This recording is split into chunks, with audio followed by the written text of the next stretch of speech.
नमस्ते. श्री परमज्योतींचा चमत्कार बघूया. मी अनिता पुजारी, छत्तीसगड येथे राहते.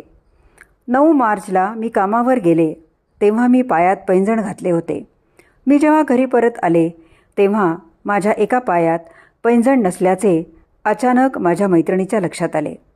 मी ते पैंजण हरवले होते, त्यामुळे आता ते शोधण्यात काही फायदा नाही हे माझ्या लगेच लक्षात आले आणि माझ्या ऑफिसपासून आधीच मी खूप अंतरावर आले होते. याशिवाय माझ्या घोट्यातून ते कुठे गळून पडले याची मला खात्री नव्हती. तेव्हा उलटे परत जाऊन ते शोधण्यात काही अर्थ नव्हता. तरीसुद्धा मी माझ्या घरात व घराभोवती शोधाशोध केली, पण मला ते मिळाले नाही. मी दुसरे पैंजण काढले व एका जागी ठेवून दिले.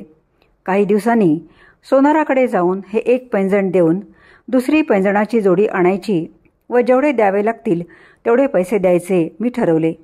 1 महिना गेला, पण मी सोनाराकडे जाऊ शकले नाही.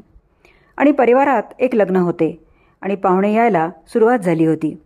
एक दिवस मी पुढचे अंगण झाडत होते आणि सांगा मला तिथे काय सापडले? चक्क माझे हरवलेले पैंजण. काय हा चमत्कार! गेल्या महिन्यात मी अनेकदा अंगण झाडले होते, पण मला हे पैंजण मिळाले नव्हते आणि आज ते माझ्या चेहऱ्याकडे बघत होते. जय बोलो चमत्कार प्रदाता श्री परमज्योती की जय.